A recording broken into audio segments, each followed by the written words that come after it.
Greetings of peace, greetings of solidarity. I would like to begin this keynote address by thanking the organizers, Universiti Tenaga Nasional, UNITEN, for inviting me to be with you today. This is the 10th edition of its International Economics and Business Management Conference, and it is also my second conference of such with UNITEN. It is an honor again to meet everyone, even though we can only exchange our thoughts and ideas virtually. The title of the conference is, or the theme of the conference this year is very appropriate: Sustainability through Digital Transformation. I have titled my address as such, i.e. the twin revolutions, mainstreaming sustainability in the digital age. It is basically about, it's a tale of two revolutions. One is the climate or sustainability revolution, and the other one is digital revolution, which are happening at the same time. Of course, the changing climate drive systemic shifts, which destabilize the health and being of human society. And I did a quick check on Google. I just typed the phrase sustainability revolution. I was returned with about 174 million results in 0.66 seconds. When I did the same exercise with the phrase digital revolution, I received 371 million results after 0.61 seconds. So chances are, if you ask people on the street, they will be more familiar with digital revolution than sustainability revolution. But nonetheless, both are key concepts of our time, and it is interesting for us to look at these two as a mutually reinforcing concepts or revolutions. One of the earliest authors to write or to use the phrase sustainability revolution is a journalist by the name of Edwards. And I would like to quote his one of his earlier chapter, which he said that, like the Industrial Revolution, the sustainability revolution is very far-reaching, and it is having a profound impact. It shapes everything from the places we live and work to the foods we eat and the endeavors we pursue as individuals and as communities. And he wrote this book way back in the year 2005. And he did say at that time that the sustainability revolution was pretty much, was still at that time largely misunderstood and was largely underground. But of course, it is much different now. There are so many books being written on sustainability these days. And I also, guilty as charged, I also published a book called The Sustainability Shift sometime in 2016. It's just been reproduced. And the term digital revolution refers to the digital age and its technologies, which present systemic opportunities for driving the large-scale societal transformations, which we need to build a climate-safe and equitable world. There are more books that focus on digital revolution, and some say that we are now at the second stage of the digital revolution. The first one started way back in the 1950s. My address today will revolve around 6 main topics. First is to look at the inside story of the sustainability revolution, and then I will look at what are the promises of the digital revolution. And then we will have a quick look at the gaps in the policy and practice, and then what are the actions that are needed to govern the shift towards sustainability with digitalization as an enabler. And then I would emphasize on 6 key messages, and we'll conclude by saying that we need systemic change to move forward. And then there will be also a quick mention of Malaysia's approach to sustainable development. To begin with, maybe it would be a good conversation starter with everyone now. The Sustainable Development Goals, SDGs, is very common, for everyone who's, I think, whatever walks of professional life that you follow, you're bound to encounter Sustainable Development Goals, which is a suite of 17 goals, 169 targets, which were agreed by head of states in 2015. And the target is for the world to become a sustainable development world by the year 2030. And it is a world where nobody will be left behind. It is a very powerful concept. It is a powerful suite of goals which integrates economic, social, and environmental policies and programs. It also brings in diverse actions of stakeholders. It also integrates goals, instruments, and actions which tend to be separate in the past. And it also presents an opportunity to integrate global agenda with national and local contexts. And there are hives of activities on SDGs, government, and also United Nations programs and agencies. They look at, they come up with policy statements, countries will come up with presidential decrees, national roadmaps and plans have been launched in many countries. Ministries and portfolios in ministries have been rearranged to suit the challenge of achieving sustainable development goals, and a number of institutional arrangements have been created to respond to this global goal, a suite of global goals. And civil society has also been actively involved, and they've been pushing for this for years. And since 2015, it has also rewritten the rules of how civil society engage. For instance, in Malaysia, in 2015, Datuk Denison Jayasuriya, a well-known public intellectual, and myself, we joined force and we created something called the Civil Society Alliance for Sustainable Development Goals, which brought together about 40 NGOs that cuts across human rights, women's concern, social work, environment, indigenous groups. And this was actually the first time that the different groups come together under one umbrella. And this group now has sort of graduated into becoming something, a formal entity called the All-Party Parliamentary Platform, AAPG Malaysia, which is under our Malaysian Parliament. And universities have also been very active in responding to the Sustainable Development Goals by developing system modeling to tackle the complexity of SDGs, because SDGs are supposed to be very or highly interlinked. So they're looking at or modeling the interaction between the different goals and targets. And there's also, even at the level of school or primary school, school kids are now exposed to the importance of sustainable development goals. Similarly, in the business side, on the business sides, firms are beginning to acknowledge SDGs as a source of strategic advantage. You have the big foundation like the Gates Foundation, Unilever, and all other big, tech groups and also conglomerates responding to the call for sustainable development goals. And of course, what we saw in 2015 was a fruit of decades of global activism to merge environmental concerns with development concern. And you can see on the screen the timeline that started way back in 1962 with the, you can argue, some say that the discourse on sustainability started way back in the 19th century. But the publication of Silent Spring by Rachel Carson sort of highlighted the deleterious impact of pesticide and also technology on the environment. And then the United Nations Conference on Human Environment was convened in Stockholm in 1972. The publication Limits to Growth and World Conservation Strategy were together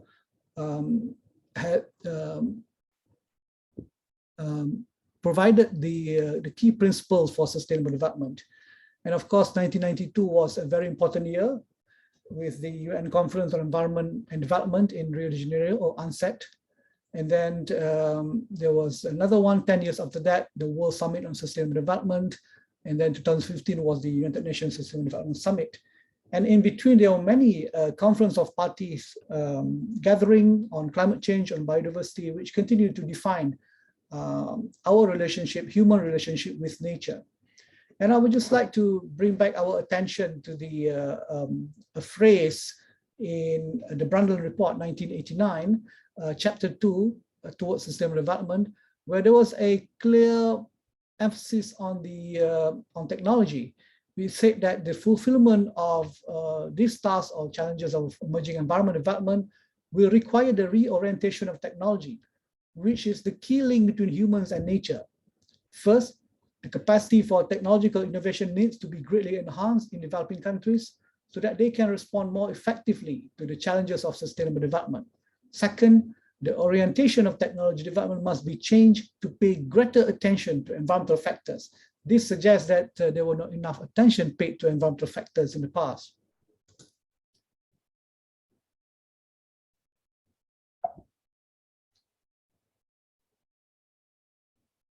Having a problem with the slide not moving.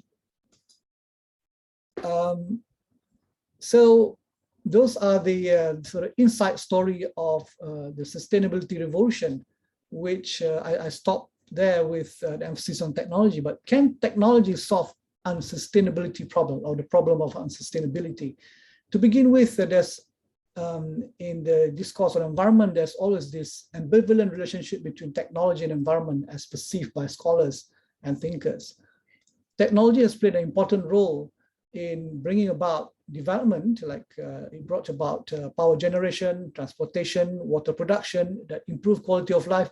But technology have also played an important role in creating the environmental crisis or the planetary crisis that we are grappling with now. So there is this framing that technology was developed to control nature. And this again is not unique to the discourse on environment. Of course, if you read environmental history, there's a discipline in environmental policy called environmental history, which looks at how technology has shaped, for better or worse, the different countries and societies across the world. But as we all know from the work of Neil Postman, a very well-known author, who wrote a book called Technopoly, The Surrender of Culture to Technology, he said that every technology is both a burden and a blessing. It is not a question of either or, but this and that. So what are the prospects for new technologies to assist our march towards sustainability? There are many digital technologies available, the sensor technologies, smart meters, intelligent building systems, data analytics, and big companies have also put much efforts, or develop business programs or business verticals to respond to these problems of the environment or unsustainability. But there's also, business potential or big market potential with this technology. For instance, if you look at the smart meters and smart grid, the market size of smart grid, for instance, was around 29 billion in 2019, but it is expected to grow to about US $92 billion by 2026. And the pipeline leak detection system, for instance, is of course smaller compared to the smart grid in electricity or power sector, but it is expected to rise from about 13 billion in 2019 to about 17 billion in 2024. So there are a host of other technologies which will continue to grow in the years to come. But like I mentioned, there's no technology that can be claimed as completely green. The ICT sector is known to contribute to about 2% of global greenhouse gas emissions. However, the same sector offers the potential to reduce greenhouse gases emissions in other sectors by about 16.5%. So there lies the promises of the IT sector or the digital sector to improve our relationship with the environment. But of course, the search for a sustainable society is not an easy one, and it is a work in progress. Human societies and their relationship with the natural environment continue to evolve. We started with, if you look at the history of human society, from hunter-gatherer society for about 2 million years. Then we moved to be agrarian society for about 12,000 years. And our graduation to be an industrial society only started about slightly over 200 years ago. Of course, the parameters of our usage of nature, of the pressure we exert on nature was different with different societies that, the mainstream societies that persist at that time. For instance, hunter-gatherer society, the population density will be very small. 0.0025 to 0.115 capita per kilometer square, compared to industrial society would be around 400 capita per kilometer square. Total energy used for hunter-gatherer society would be around 10 to 20 gigajoule per capita per year. For agrarian society, about 40 to 70. For industrial society, of course, it will be much larger than that. Similarly, the use of materials per capita, small for an agrarian society, about 3 to 6 capita per year to about 15 to 25 ton per capita per year for industrial society. And as a result of becoming an industrial society for just over 200 years, humans are now a powerful geological force. We are a geological force. We have now entered the age or the epoch of the Anthropocene. We are as powerful as the comets that destroyed the dinosaurs eons ago. But what are the prospects of combining, the sustainability revolution and the digitalization or digital revolution? According to one report by the International Institute of Applied Systems Analysis, there are three possibilities or three stages. First is what we are seeing now is digitalization for sustainability.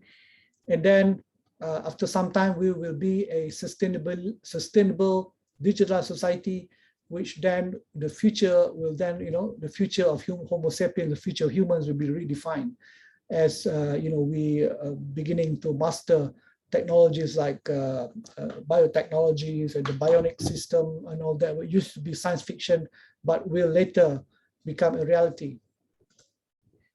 What are the, and we can see from the practices in the market practices everywhere that there are the digital disruptions of social and natural system have continued apace in recent years at a scale unparalleled in our history.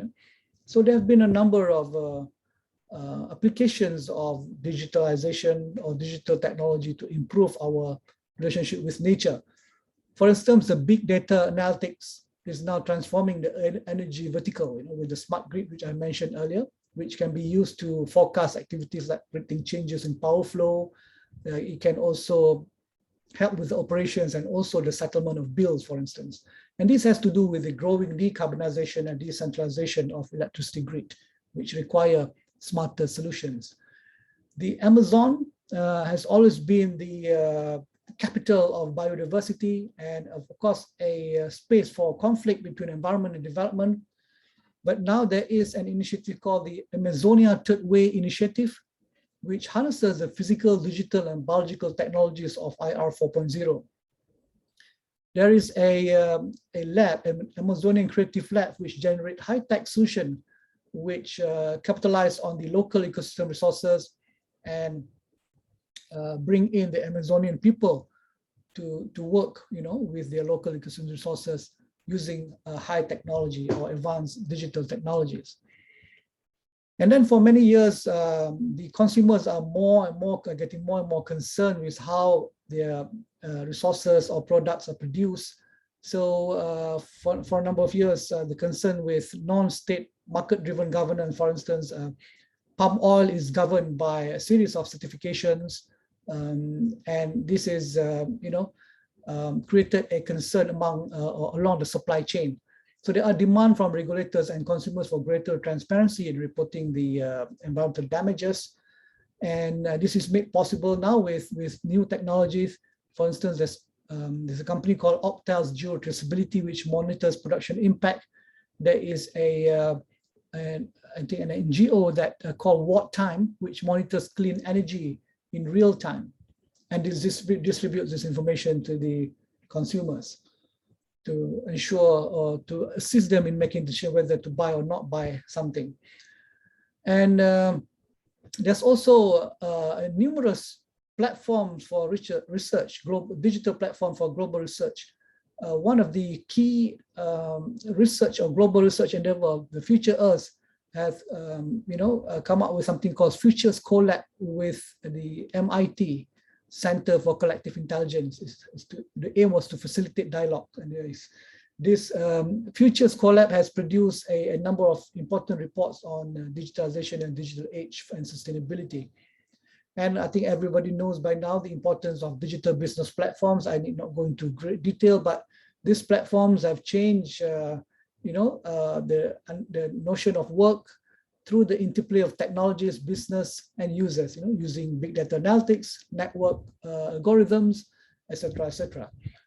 And then there's also something called precision climate services, where companies like Jupiter Intelligence, One Concern, Climate Impact Lab, they can use BDA, Internet of Things, machine learning, to sort of customize information for investors to manage risk and also direct finance. So there are other technologies at hand that are doing, the integration or the connection between sustainability and digitalization. But coming now to my next point about the gaps in policy and practice, everything looks rosy, but if you look closer, we should ask this question: is technology reorientation for sustainability happening? This is a question or the principle outlined in the Brundtland report, which I read out earlier in my presentation. Of course, when you look at the market, the sustainability market is expanding. The market for various sustainability solutions have been growing over the past 5 years. For instance, on the investment side, sustainable debt issuance, or the sukuk, is one example, has grown by more than 1,000% in the past 5 to 7 years. Global renewable energy capacity also has grown by 50%. The sales of meat substitute in the UK have grown by more than 85%. The global electric car stock has also grown more than 900%. But is this sufficient? If you look at the need for us, the human species, to achieve sustainable development goals, we need about 5 to 7 trillion US dollar annual investment across sectors and industry to meet the SDGs. So of course, what we've seen is not enough. And have government been walking the talk? If you look at the number of COVID-19 recovery packages, people said that this presents an opportunity to reset our development trajectory. And true enough, there's been a number of countries which put renewable energy as one of its key focus for the policy reset. But if you look at the packages of recovery packages in 31 countries, we actually found that there was 6 times more investment to fossil fuels than to renewable energy sources. So despite of what we said, I don't think government is doing enough. So this begs the question of whether we can rely on just government or the state as we power on with the convergence of sustainability and digital revolutions. So it's going to be very challenging. Moving forward, we require the collective efforts of everyone for us to succeed. And then our words and actions in the right place. You may find it surprising that the UN 2030 Agenda for Sustainable Development, which was the document that itemizes the 17 Sustainable Development Goals, did not say much about one of the most powerful forces defining the future of humanity, which is digitalization. There's not much mention of digitalization, actually, which I found very strange. And this has led to even groups like Future Earth, to advocate for the 18th SDG, which is on digital technologies to serve people on the planet. Of course, I think they've missed the boat. It's too late to do so, but they're saying, that it is important to have this agenda at a more strategic level internationally. So the UN Secretary General has also, I think, a few years after the 2015 meeting, the UN Secretary General released a roadmap for digital cooperation, and this has got some mention of, how we can leverage the digital sector to tackle the climate crisis and also the broader sustainability goals. Of course, there are many dark corners of the digitalization age, which we know. Some of them are security related. Cyber terrorism, for instance, is very much feared. There's a concern about data security, system fault tolerance. We are also concerned with the unintended consequences of automation, for instance, not only on loss of job, but the impact of computerization on people's mental health and also people's physical health. And despite of what we said about, the digitalization and the importance of adopting digital technologies, the digital divide is still a large global challenge. There's an estimate of about 47% of the global population still lack access or still lack digital access. There's a map down here on the screen that highlights the access, the percentage of access to digital technologies across the world. For instance, Western Africa is only about 41%, Southern Africa 51%, Eastern Africa is even worse, Central Africa is worse, perhaps with 12% only penetration.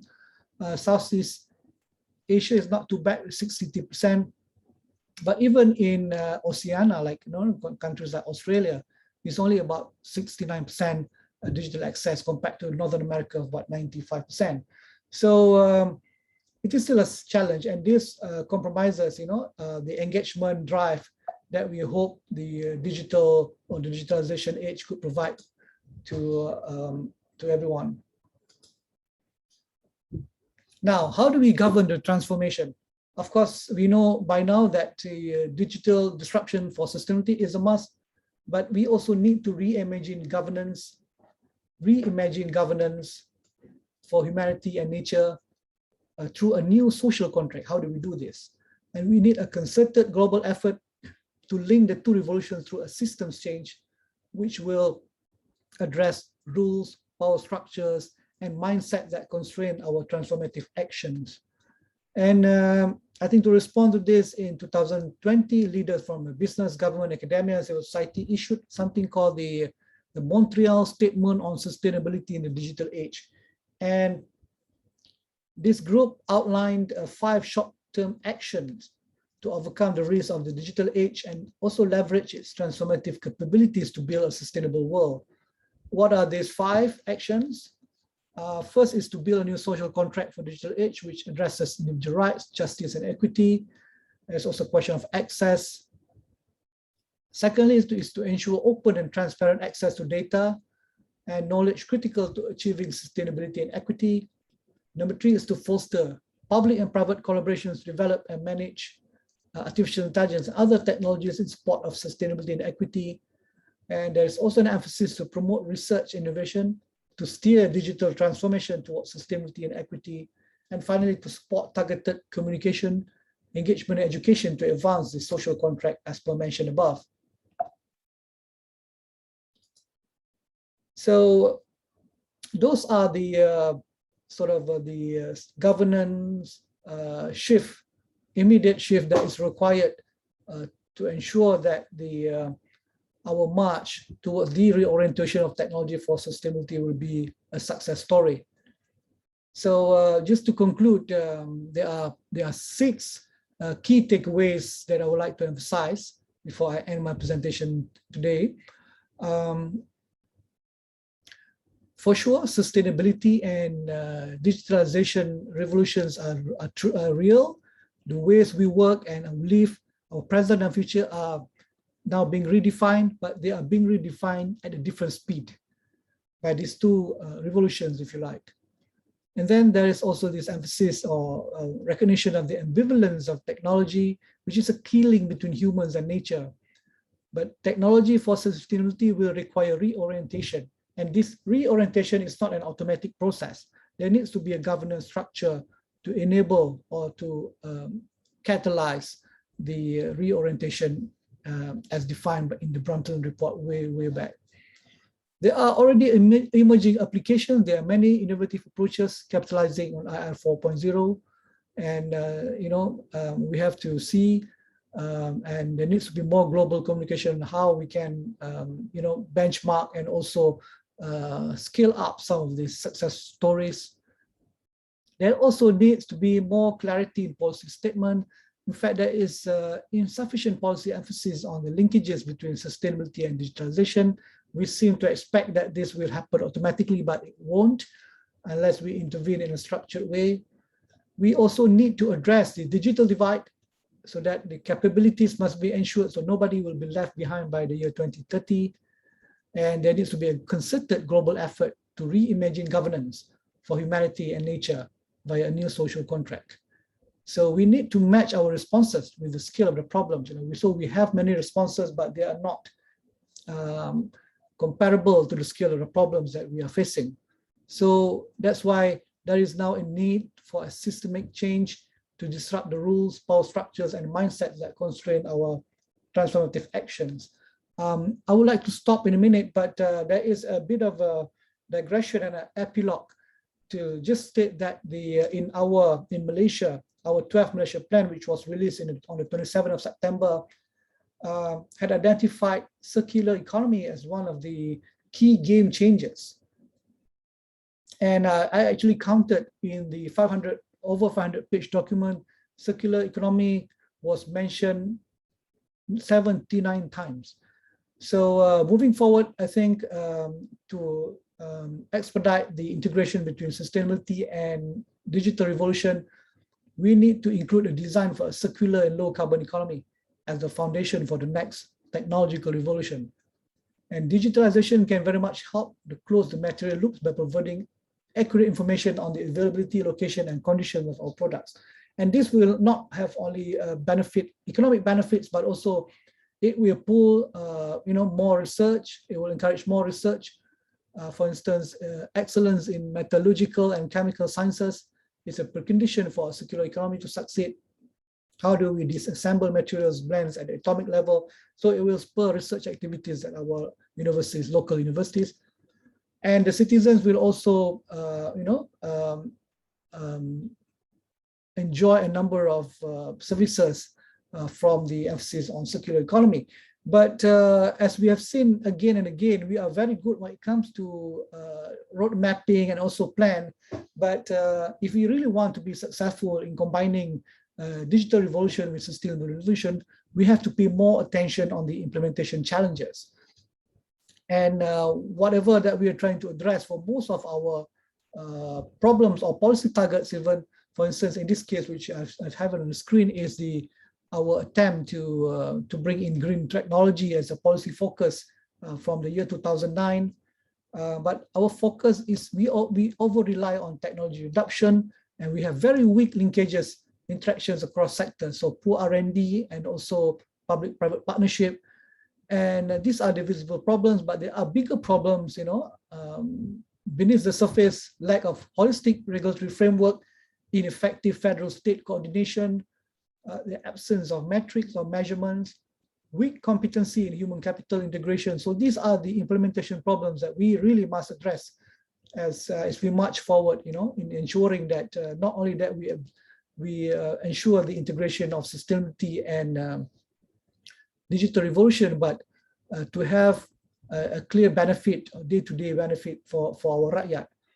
And to have this, we have to look more than just market development. We have to look at innovation. And this is where the role of universities will be very important in the next few years. I would like to, again, thank the organizer and thanks all the audience for the opportunity to say a few words today.